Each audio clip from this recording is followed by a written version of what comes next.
We're gonna do a song that you never heard before. The volume.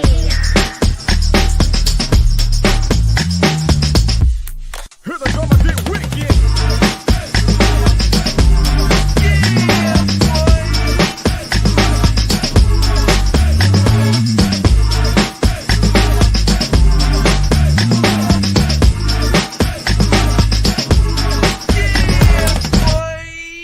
Here we go again. Ace Kennedy, my brother from another mother, what's happening? What's going on with? Man, today I would honestly say TGIF more than most days, or most weeks anyway, though, man. It's been a crazy week for me, though, man. But hey, we here, man. We out here. Yes, sir. We out here, bro. Now tell me about your this. way. Tell me about this undisclosed location that you got going on with all your people just walking around in the background that want to be on this live here. Well, we out here basketball tournament out here in Fort Worth, so we out here for that. He got a game time, and then he got to turn around. He got a game at 10 o'clock in the morning, and then of course we got to drive back for his prom. And the surprise is that, as a matter of fact, I got it for you. Hold on a second.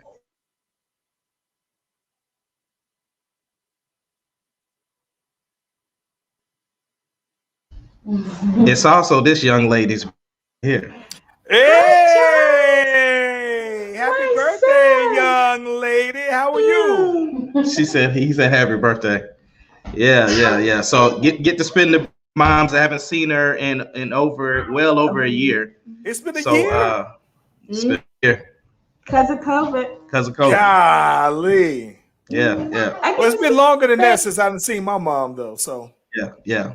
Well, yeah. That's it right there. So congratulations. And listen. I saw, and we might talk about this. Well, let me tell you that you got a lot going on. Give it to me. It's Friday. Wait a minute there. Wait a minute now. Yeah, she's saying that she's at a hotel, excited about being in a hotel. You at a hotel? You in Texas? All right, but go on so we can do the podcast, baby.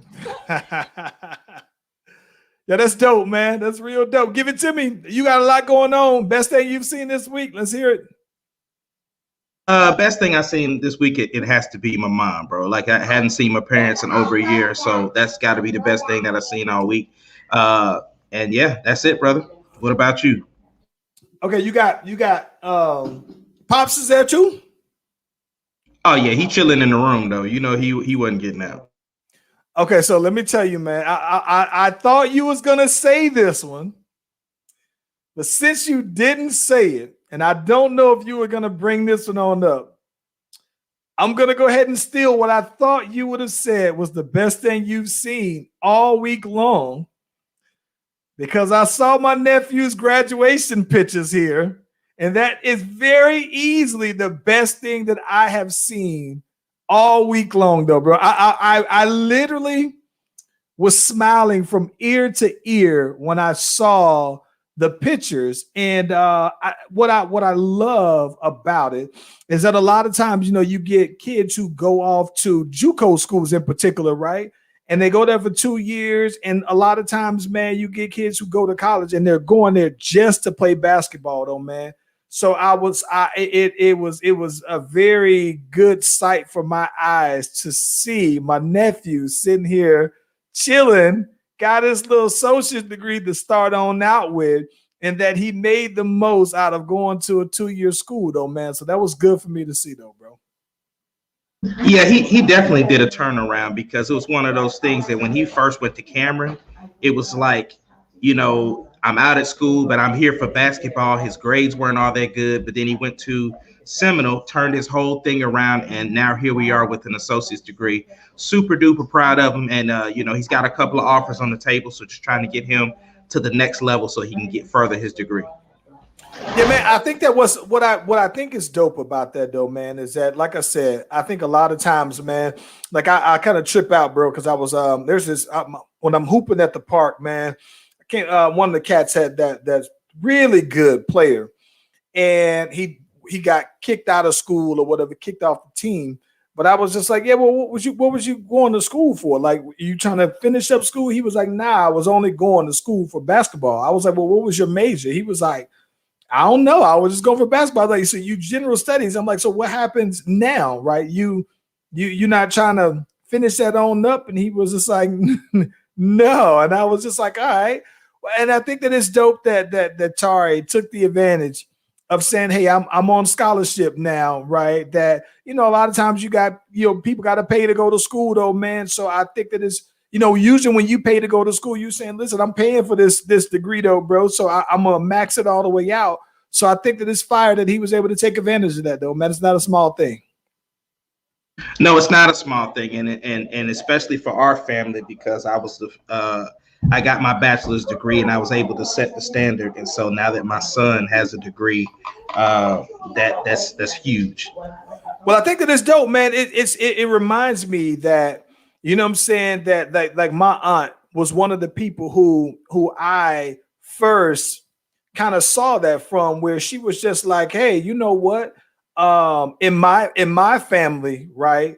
That's just what we do. We get degrees. And so you can go on to do whatever you want to do after that. You can go to whatever career you want to or whatever. But around here, we go to college and we get degrees. And so she has her master's. And while my cousins don't have theirs, the requirement was a bachelor's degree.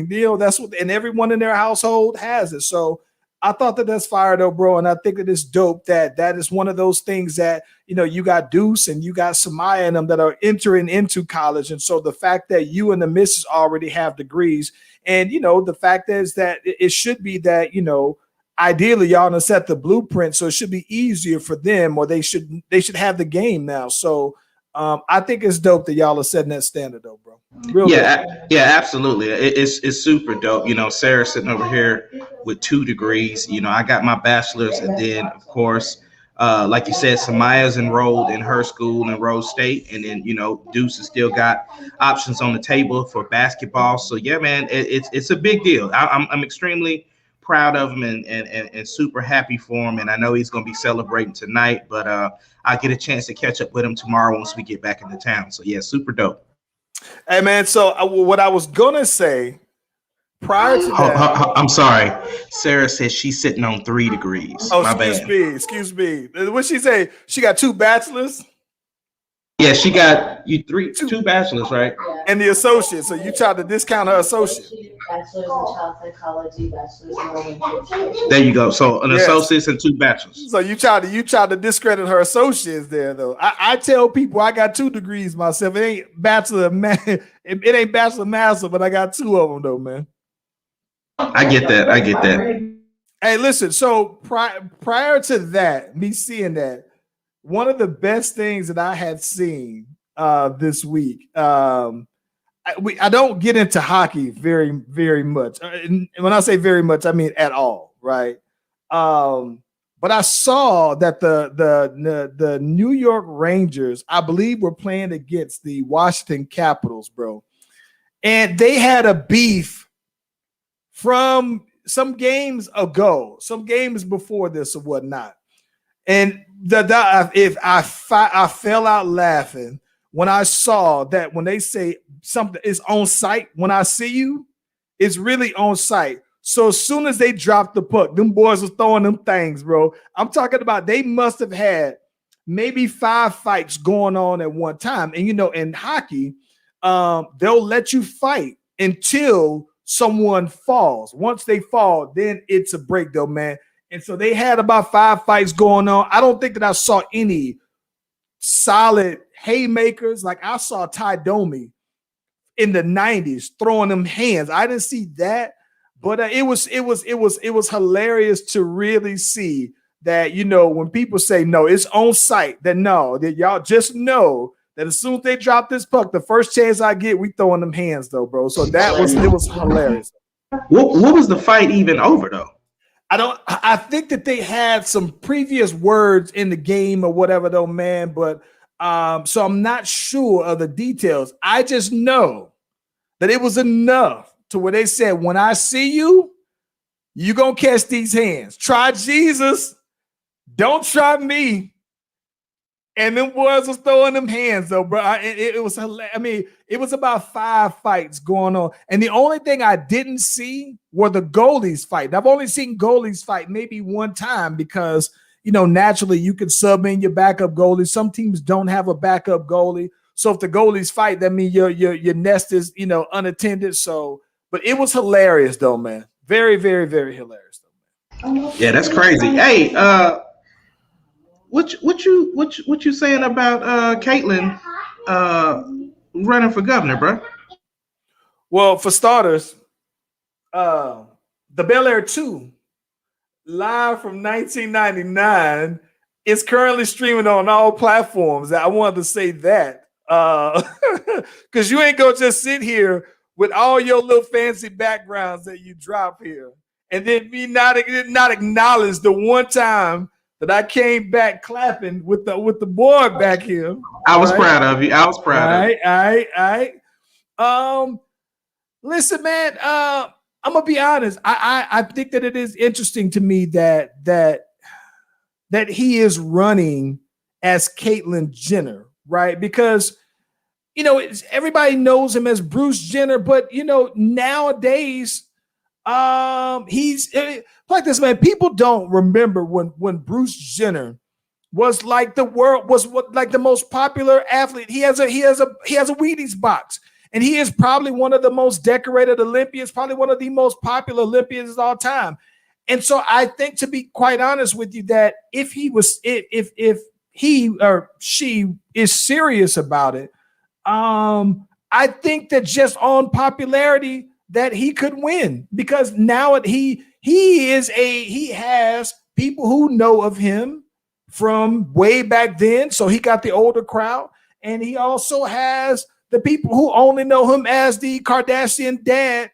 So from that regards, though, I got to be honest with you, man. Like, I don't think that prior experience is a requirement these days. So, I think that I go for it then, man. Well, I think the interesting thing is because they actually, of course, they always be trying to catch her slipping up on stuff. And so they asked her about the gender when it comes to sports, and how she feels about whether a person who's transitioning participates in maybe female sports, if that's the case. And she was like, nah. At the end of the day, however they were born, that's the direction they need to be playing in sports, because that's just unfair advantage. What do you think about that? So I got to be, I'm inclined to agree. And here's the thing. I mean, if we're really talking, and this is going to sound, I don't want to sound, I ain't trying to get us canceled, right? But I'm just saying that, to me, it makes sense that from that perspective, right? Like, it doesn't matter that you are currently transitioned. You were born with the anatomy of a man, not just the sexual parts, but I mean your muscles, your everything, your bone structure. Men are just born to be bigger traditionally than women. Men are born to have bigger muscles than women. And so, to me, I kind of compare that to the case where in I think it was in Texas, they had the person who was transgender. Whoa. All right, let me know. Can you hear me still? Yeah, I can still hear you. Okay, my screen has slipped on me, but we good.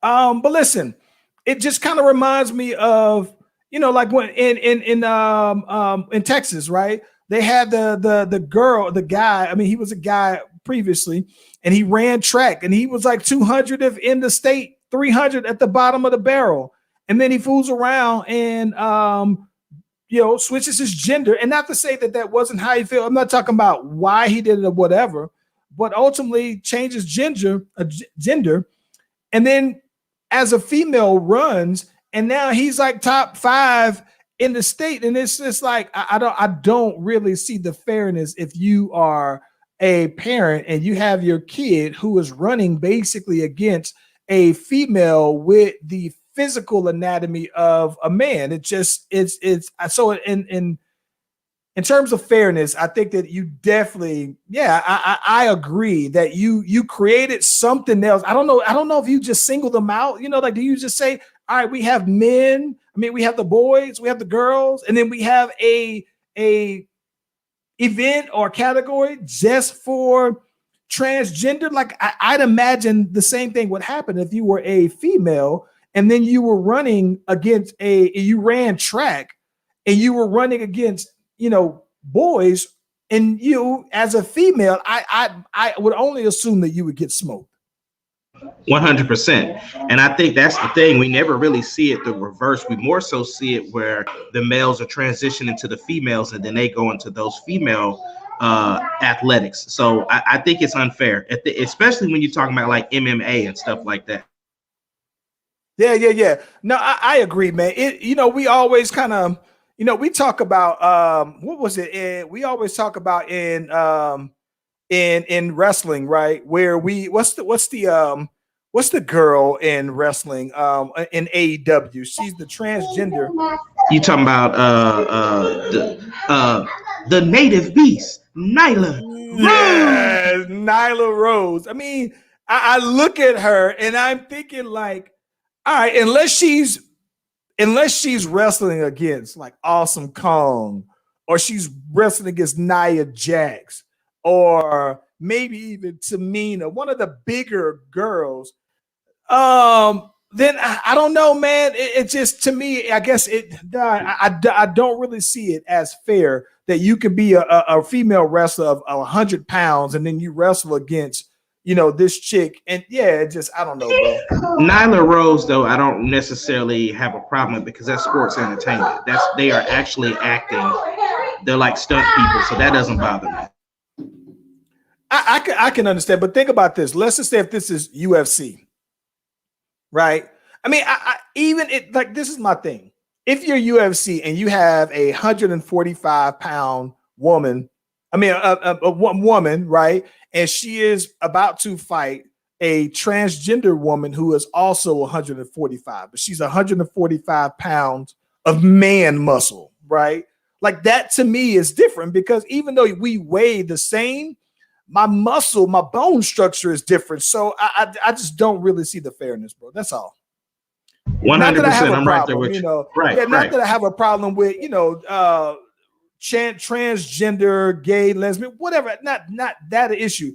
I think that I'm just talking about in competitive sports. That's where I think that you have to distinguish it, though, man. 100%.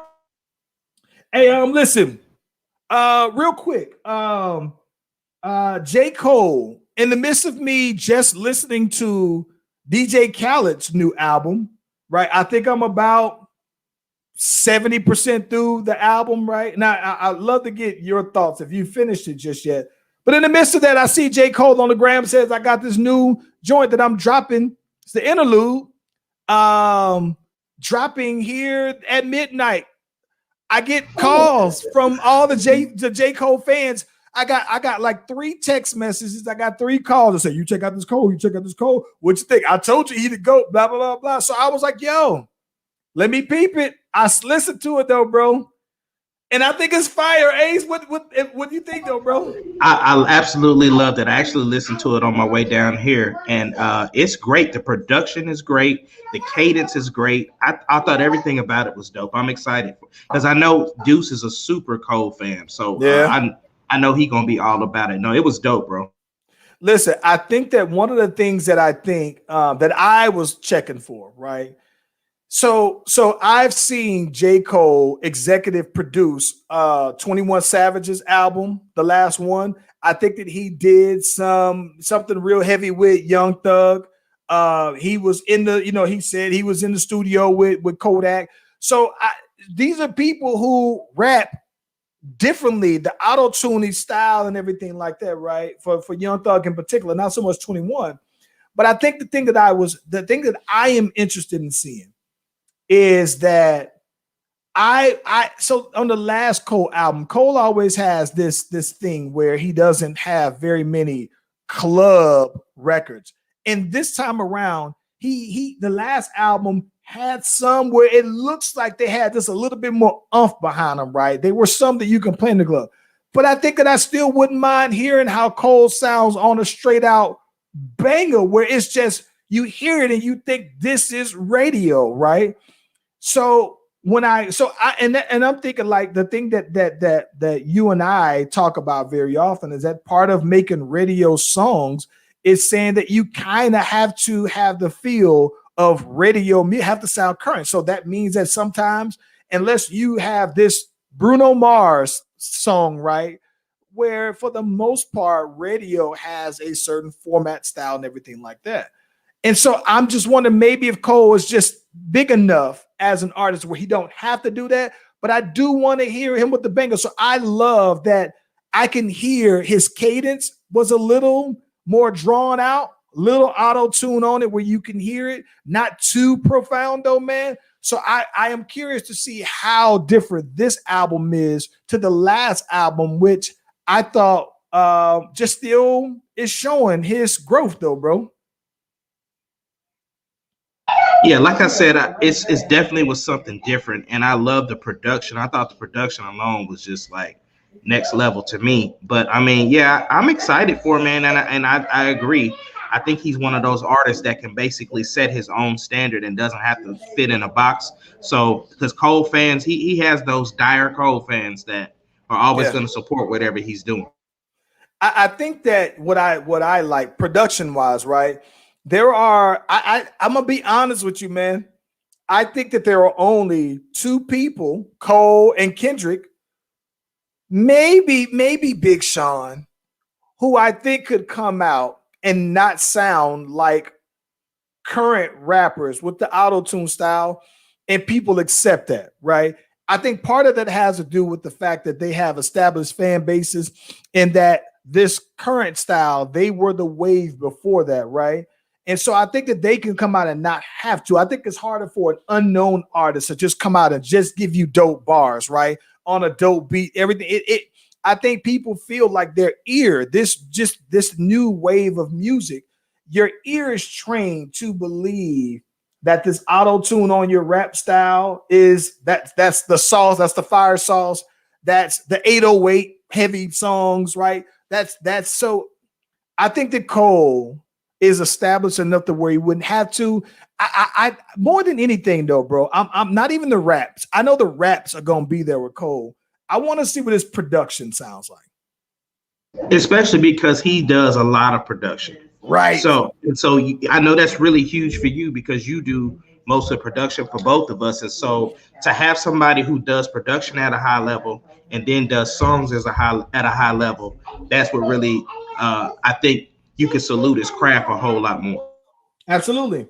And that is where that's always my thing with Cole. It's like I think that at the end of the day, if you are a writer and you just write dope stuff, it doesn't matter the beat, what you say is going to be. It's one of those things where for me, one of the things that I struggle with, right, is that I got a song that I have and I've recorded it to 4 different beats and I haven't I'll hear it and I can do it as a rapper. I think that for R&B it's probably a little bit more difficult, but I can go through and say the same raps and they just don't.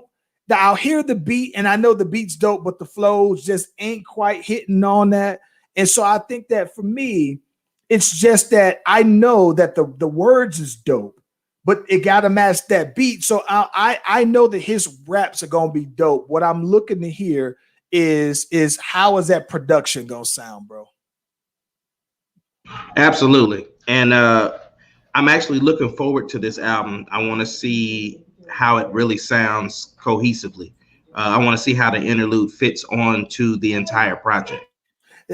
Same thing I said. I want to hear what the next song sounds like. Because you can't come with that fire. If that's the interlude, I'm just thinking like that may be like the 5th song, right? Midway through the album. So the next one has to be like that one. Whatever he think is the best song on the album, like that has to be the second best song on the album. It has to be right behind that though, man. So but very impressive though, man. And like I said, everything about it, loved everything about it.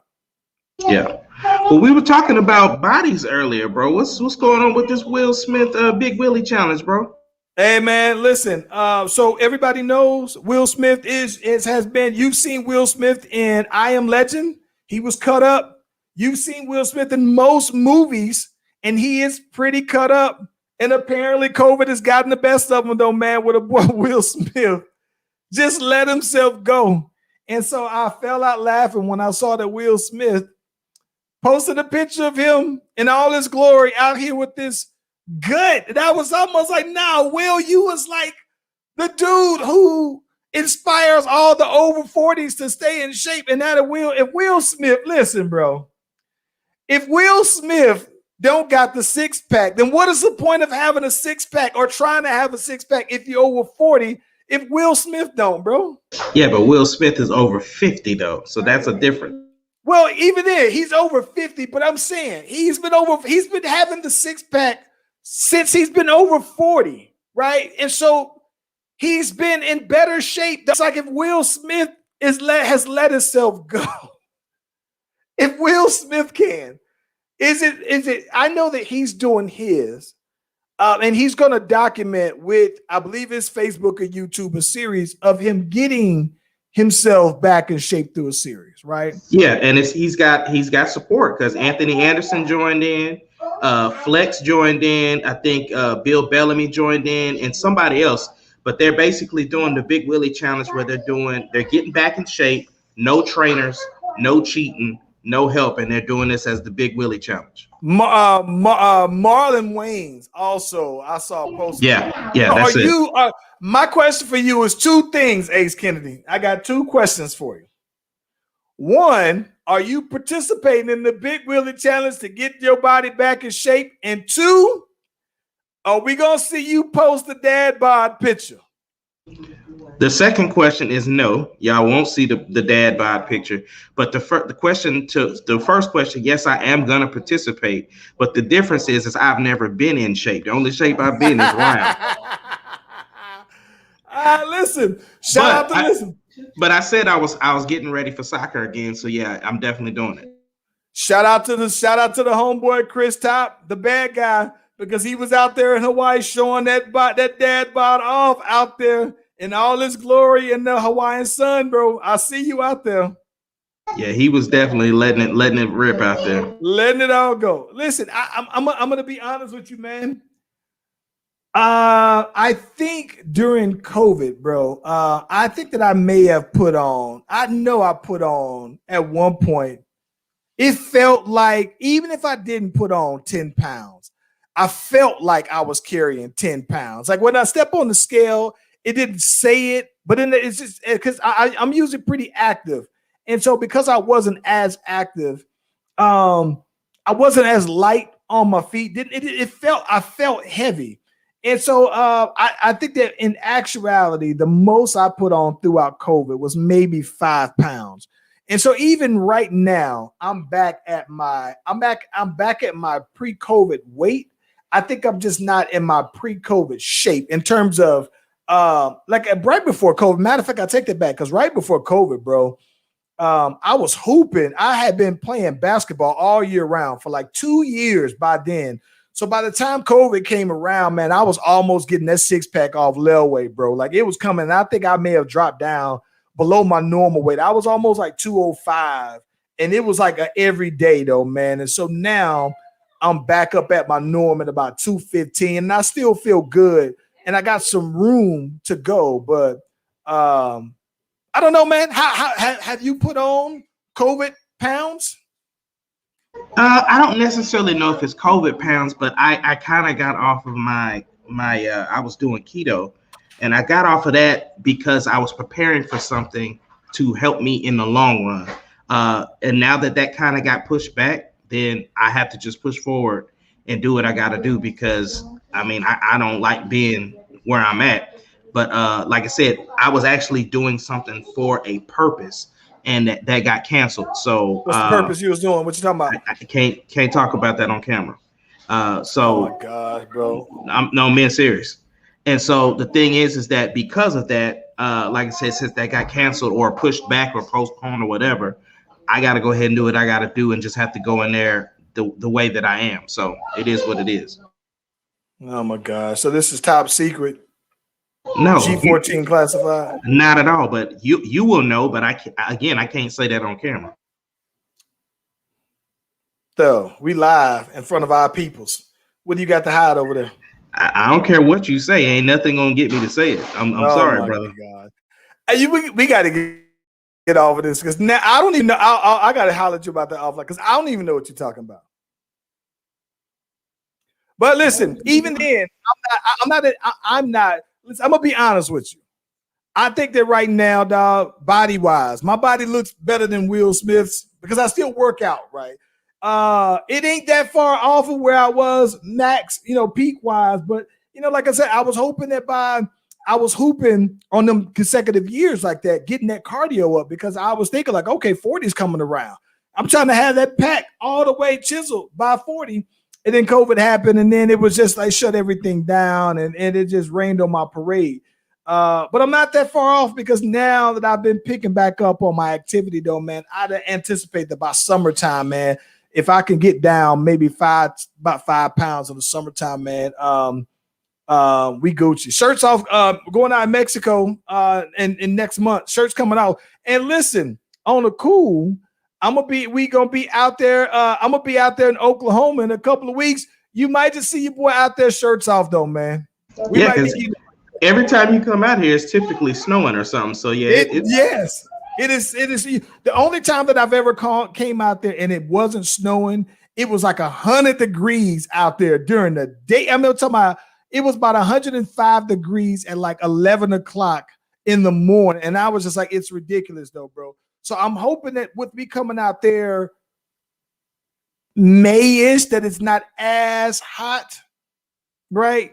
Although when I went out to Texas in the first week of June, it was 105 degrees at 10 o'clock in the morning, and then like 100 degrees at 10 o'clock at night, bro. It's ridiculous. Yeah, that Texas heat is something serious, bro. It's the way that heat be burning your nostrils is something different. Oh my gosh. So here is a little humidity, right? It's not that dry heat. So like I remember playing ball at Long Branch, right? Outside, coming on over to Long Branch, and you would be out there sweating, bro. And the sweat just dries up so fast that you can see the salt from the sweat all over your face, though, bro. That's that Long Branch workout, though, man. Let me ask you this. This is one thing that I would love to get your opinion on, right? So May is Mental Health Awareness Month. I didn't know that there was even such a thing.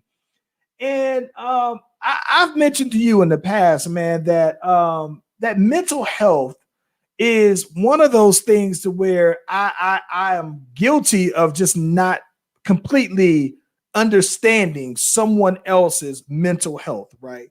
And so I think that I always welcome the conversation to learn more, because I think that it's almost like I told you before, it's like someone describing having a headache, right? Like I've only had a headache one time in my whole life. So when someone, and that was just maybe 5 years ago.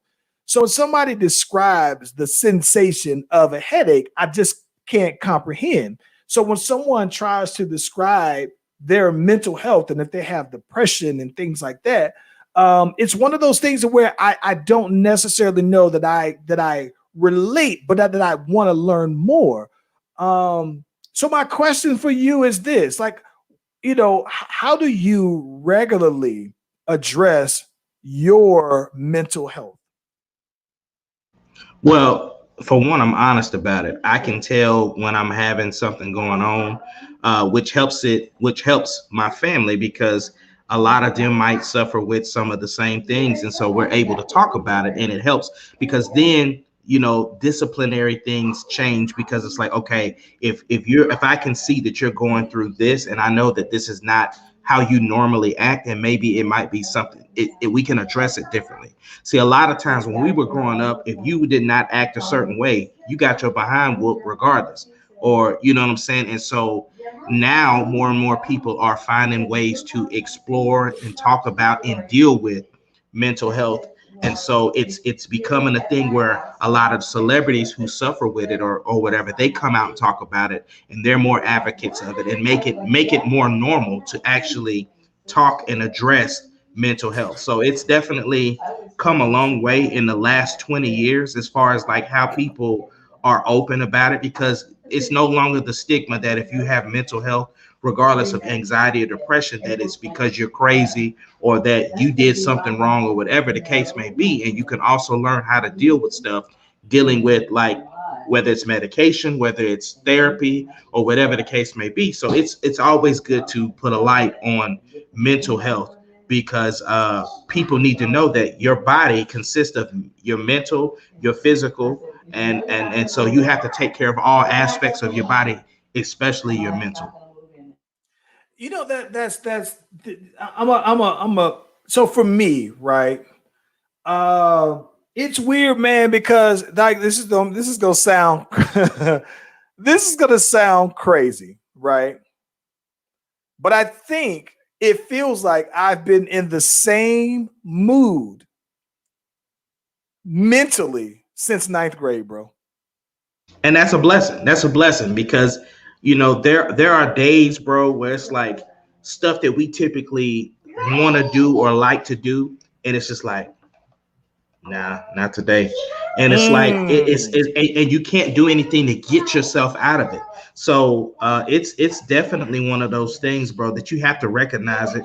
There's all types of exercises that I use to try to help me get out of stuff like that. But yeah, it's definitely something that has to be addressed, because the longer you let it sit, the worse things can happen. I mean, I lost one of my homeboys off of something dealing with mental health. You know what I'm saying? And so it's definitely nothing to play around with, and you have to address those things and get as much help as you possibly can, because there's so many different avenues now that are available to help people deal with that. Because here's the thing, you think about it from this standpoint, right? You can have somebody who's in the peak shape, have as much money as they want, have access to everything that they ever needed, but if their mental isn't right, they could still wind up offering themselves for something that, because their mental isn't right. It's funny you say that. I saw on ESPN there's supposed to be a 30 for 30 about this guy who was a baseball star, baseball prodigy, and they're doing this story about him because he is making his return to minor league baseball. And he basically said that he was having mental health issues and he committed suicide. Well, the reason why they're having him on there is because he made his return to basketball because he basically lost his eye, basically trying to take his life. I think he tried to shoot himself, so he has one eye now, and he's trying to return to baseball. Got back enough to play, but it's and to your point though, physically, he was everything that you would want apparently in a baseball player. But according to this 30 for 30, he kind of faced those pressures and things like that while being, having issues with his mental health and everything like that, bro. I find that's spot on. The funny thing about it for me though, bro, like for me, it feels like I think the reason why I have always felt the same way I have, like in the same mood from since ninth grade. So part of that has to do with the fact that I have basically the same people in my life since ninth grade, right? So, and I feel like those people who I've had in my life are people who I trust to hold me accountable, not just for what I do with them, for them, but also for myself, right? And so I feel like for me, that I've had the exact same core set of people that have been in my life since ninth grade. And then not just that, the things that I've been passionate about, I stepped up my passion for those things starting in ninth grade or built on them since then. So think about this, like you and I, we've been friends for a long time. We've been best friends now for about 20 years or so, but we go back further, 5-6 years before that, right? So it's like as I got older, what I'm saying, my relationships with the people who I've had since ninth grade got stronger. when I was in ninth grade is when, I started jumping more into basketball, right? And so ball was my outlet, right? Despite all the things that I had going on, I could always rely on basketball. I've always been into music, and I got the more throughout life. I started to embrace and become more passionate about those things.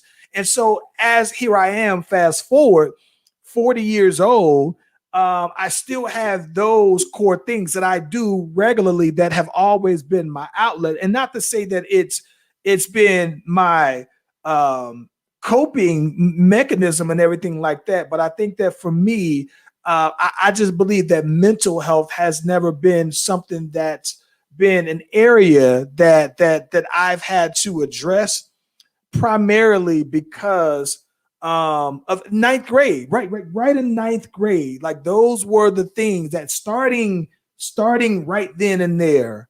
That was when I believe that if I had to put a time on it, then that would be my timestamp.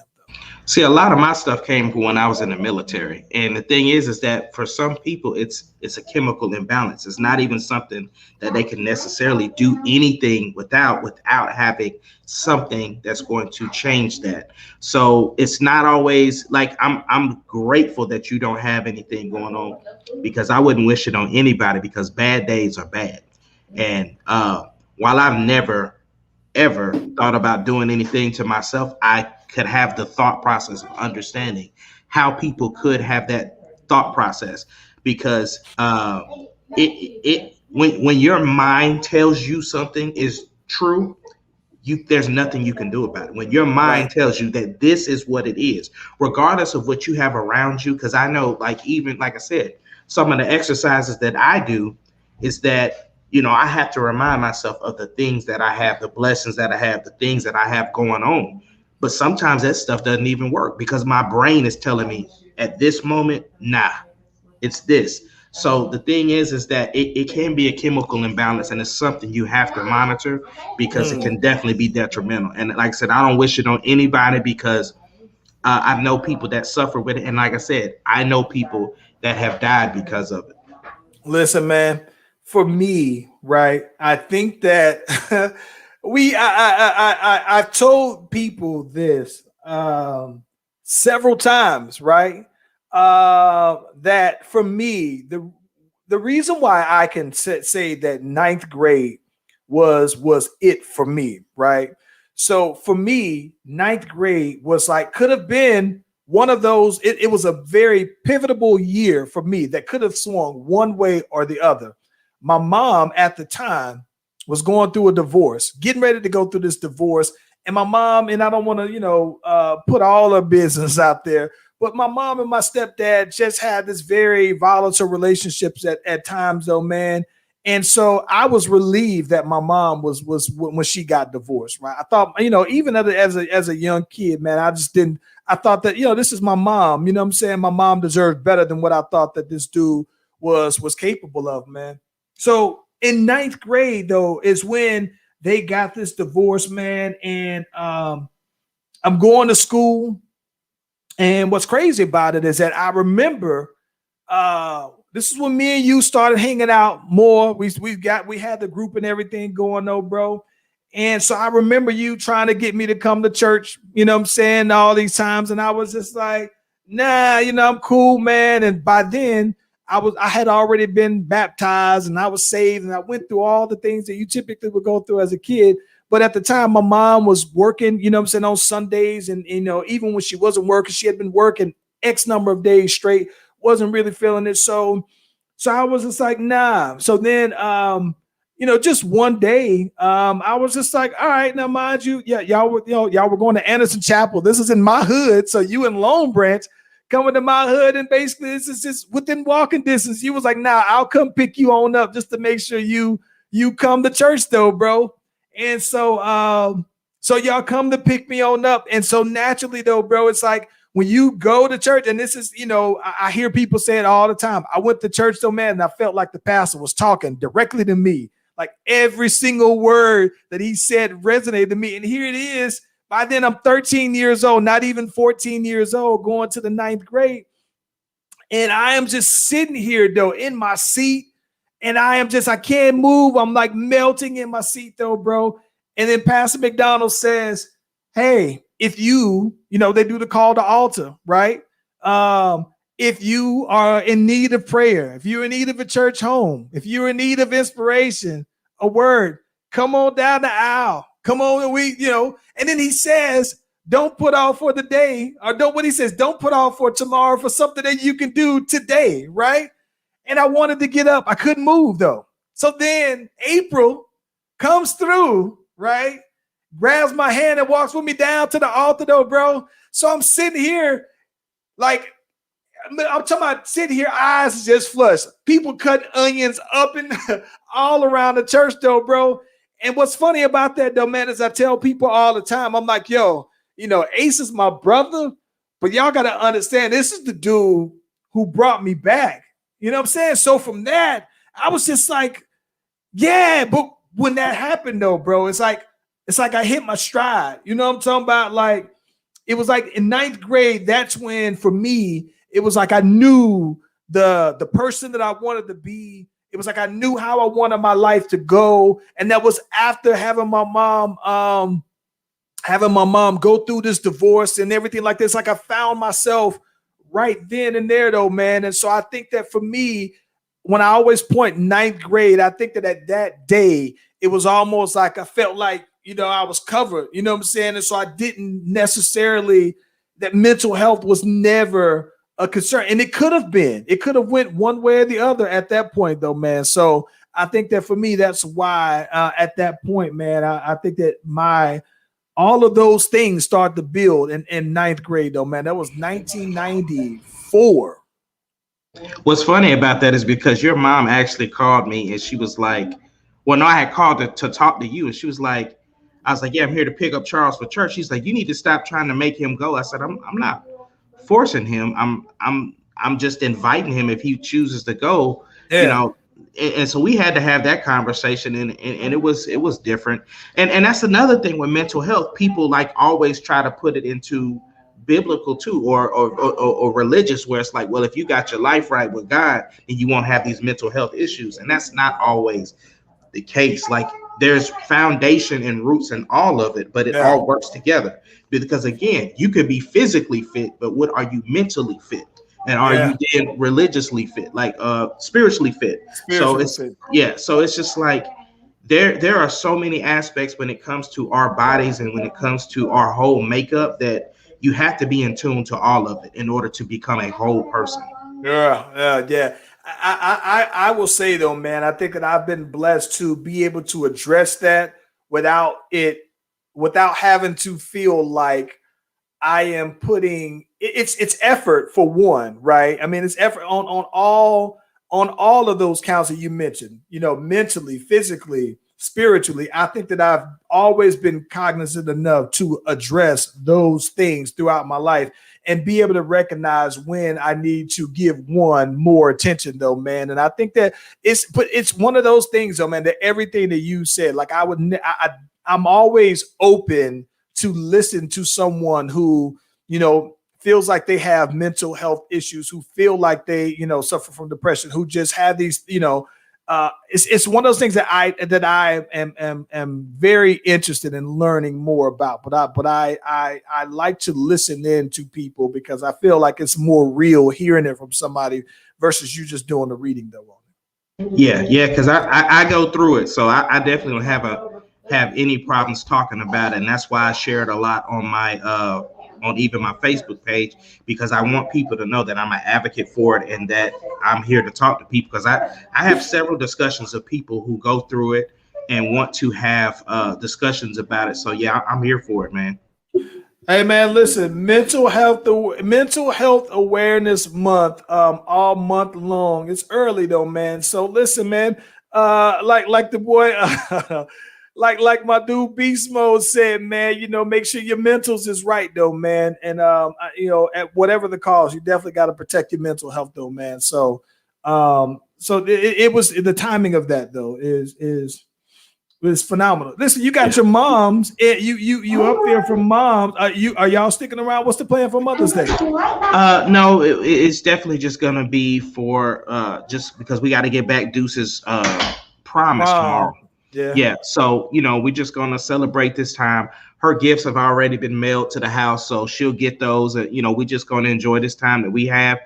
We knew it was gonna be a quick trip, but it's one of those things. Like, number one, it's her birthday. And then we're in Texas. There's no way we could have came this close and not be able to see her. So I'm grateful that her and Dad came up and we were able to see him. But yeah, so for Mother's Day, just gonna be still long distance, basically wishing her a happy Mother's Day. But I'm definitely gonna celebrate her while she's here. And like I said, the fact that she's getting to come out to see all her grandkids. Carly is here. Layla's supposed to be down. Of course, Deuce will be here for the game, and then baby Charlie. So. They just grateful that they are here. So yeah, man, I think that for us it's kind of funny because of course my mom's in Texas. My mother-in-law is out of town here, so it'll be just the three of us. We three deep on it though, man. So I think I don't want to tell everything just in case she's watching this live anyway, though, man. But we do a little something, what I'm saying, that I do like. It's always funny too, man, because I'm very big on celebrations, right? Like I'm a big let's celebrate birthdays, let's celebrate Cinco de Mayo, let's celebrate 4th of July, whatever this time. I'm a very celebratory person, though, man. And what I think is funny is that for Mother's Day, especially, like I couldn't wait to celebrate Mother's Day with my wife, as a mom, and then of course Father's Day comes around.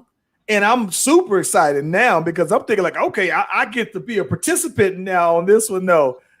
And then out here, it's like my wife's birthday is on the 18th. Her dad's birthday, 15th. Mom's birthday, the 13th. And it's like it revolves. And so it never fails that one of their birthdays fall on or around Father's Day. And so for them, because their birthday is just days apart, they want to go out of town, right? So when they go out of town, they're going out of town on Father's Day weekend. So I'm thinking like, wait a minute, why y'all shortchanging the dads on Father's Day though, man? And so my mother-in-law typically does. She's awesome at, I'm gonna take care of you before I go, but we still gonna likely slide on out though, man. So yeah, but I'm excited about Mother's Day, man. Just like it to me, it's as big of a deal as 4th of July to me. Yeah, it's a big deal. I'm super grateful for everything that my mother-in-law does. Like, she allows me and Sarah to do date night every Saturday. She takes the kids, so I love celebrating her. And then I got some dope stuff for Sarah this year. Everything, man. Just I love Mother's Day, and of course I'll be at the church house. So. And after that, I'm sure we'll probably eat or something. But yeah, business as usual. But definitely gonna enjoy the time while I'm here. I got, it's funny. I just realized here I got to corral my brothers and them to see what they doing because apparently, and like I said, it's like I'm big on celebrations. So it's like I typically am the one that has to get everybody together to figure out, because I can do my own thing. But I got to get everybody together to make sure that if we're going to do one thing as a, hey, these are from the sons. So I got to do that. And I'm late on that part anyway, though. So, but we'll get it tightened on up. Tightened up.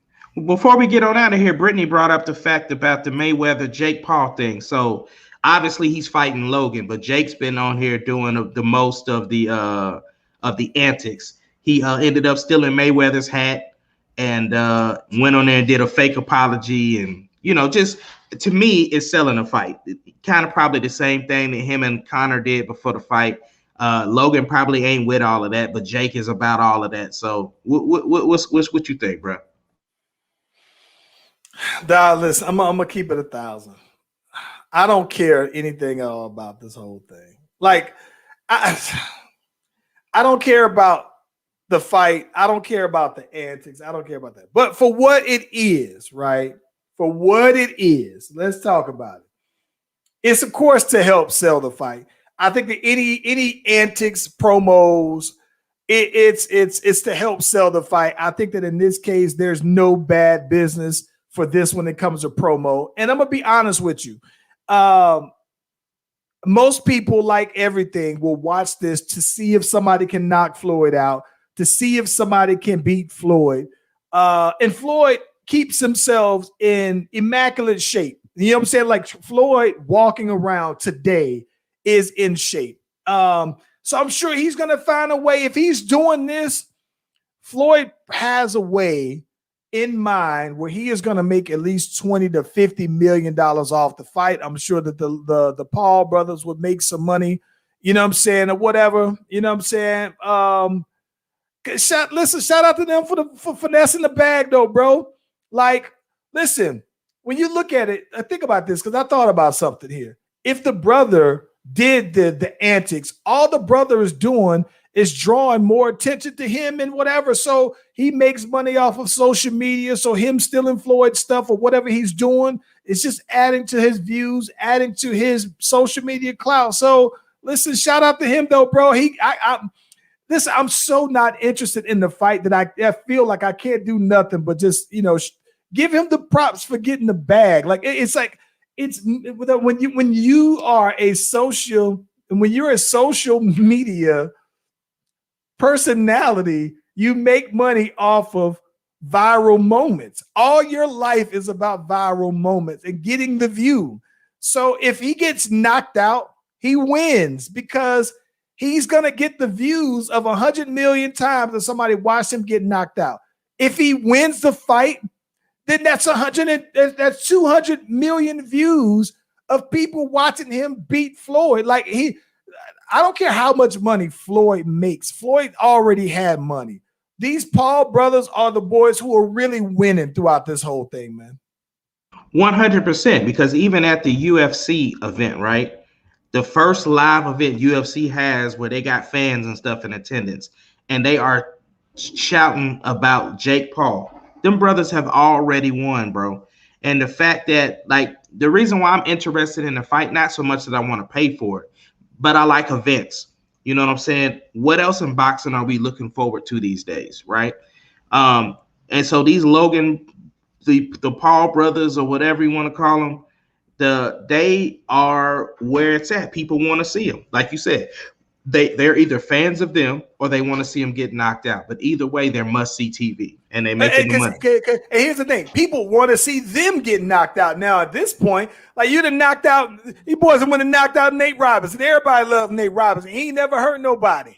They didn't want to knock out Nate Robinson, bro. They listen, they want to – so I find it interesting that I don't know who people want to lose more, Floyd or these Paul boys, though, man. So – But it is interesting.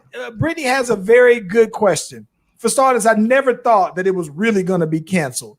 The same way how I don't think that Conor McGregor and the fight that he has, that he said that it was going to be canceled, it's just talk. And I think it just keeps the conversation going about the event. But if Floyd loses, then it's a charity event. So it doesn't count on his professional record, right? If worst case scenario, this dude knocks Floyd out, have him assed up in the ring, it doesn't count and against his professional record. But if that happens, then Logan Paul goes next level, bro. Like he knocked out somebody whose defense is impregnable, who is the best defensive fighter ever. And if he knocks him out, then it doesn't matter that it's a charity event. You that goes in your hat. You wear that, bro. Absolutely, because the Paul brothers are treating it like this is real. Like they're training like this is real. Forget the exhibition. Like you said, if they win either way. If they lose the fight, they get the money. If they win the fight, you knocked out Floyd Mayweather. It's a win for them, bro. All day long, it's a win. I don't even think they got to knock him out. If he just wins, if he wins the fight, that's. If he just wins, if you have it go to the card, then you win. Like I don't really see them taking an L, because it's like if you lose, it's like that's Floyd Mayweather. He's the greatest fighter of all time or whatever. You know what I'm saying? So if he doesn't knock you out, you could just, which I don't expect for Floyd to knock him out. But then you can say, hey, he didn't knock me out. But my thing is that if Conor McGregor got in the ring with Floyd and Conor McGregor fights for a living, there's no way you can tell me that somebody who may got real hands, but he's an amateur. And so my thing is that if you can just not get knocked out by a professional, like, dog, listen, if I was in a bout with Floyd, right, and Floyd doesn't knock me out, if I come out and my face looked like Martin when he fought Tommy Hearns, right? I think at the end of the day, I still win because I fought a professional fighter. I got some licks in, and he didn't knock me out. 100%, man. Like I said, they win. They win. They get the stage. They get the views. They get the legend. They made the legend come out of retirement, so to speak, and do this. And the thing, like Floyd said, Floyd's like, listen, why am I going to enter myself back into the ring to come out of retirement and fight and make 30, 40 million when I'm getting 100 million, 200 million for exhibitions? Like, nah, miss me with that. Listen, man, I just think that at the end of the day, they did. I'm not at all interested in this whole thing, man. I don't care about the fight. Like, my thing is this though, man. Like, I think that but listen, I don't care about the fight. But at the end of the day, if you get money from social media, then the biggest thing that you could do as a social media personality is have a moment go viral. And so I just don't really see how this cannot go viral. Like, it doesn't, like, he wins regardless. The fact that he's fighting Floyd means that he wins. And regardless of what the outcome of it is, he's already won because he's getting Floyd to fight him when other fighters who are professionals couldn't get him, though. He wins. So all the other stuff that comes along with them, no. It's just, it's all for a moment. It is, but that's what he's going for. And salute to them brothers for constantly making their moments. They're doing their job. That's what their job is. What's up? Listen, if you was in a charity fight with Floyd Mayweather, if you got him to fight, we celebrate. But when you finish the fight, we celebrate even bigger. Ace, if you don't get knocked out, we going next level. But if you knock him out, bro, we might just not even call this the Slash Brothers podcast. This might be called the Ace Kennedy Knocking Out Floyd Mayweather podcast. We everything we do would be dedicated to highlighting your moment that you knocked out Floyd Mayweather, though, bro. So I don't know, man. Yeah, it's crazy. Shout out to them. They get the bag. Yeah. And to me, if you hated them before, all this is going to do is either make you hate them even more and give them more of the spotlight that they're trying to get. So, 100%. But look, man, it's been a great pod, but I got to jump off here, brother. I got to get these people fed before we go watch this boy play. And everybody that took time to comment, to like, to watch, or whatever you did, Brittany, Renata, I'm trying to think, V jumped off in here. Like, everybody that jumped in here to contribute or to watch behind the scenes, we thank you. Enjoy your Mother's Day weekend. Shout out to all the mamas. That's right. If you Shout out haven't to the already, mamas. be sure to like and subscribe to the Slash Brothers Facebook and YouTube page. I got behind on uploading some of these episodes here to any of these streaming platforms, but definitely they are available after every podcast. Be sure to like and subscribe. Keep up with your boys, them though. On that note, Ace Kennedy, my brother from another mother. Peace. No music this time. No music. We raw dogging this time though. One love, y'all though. We out.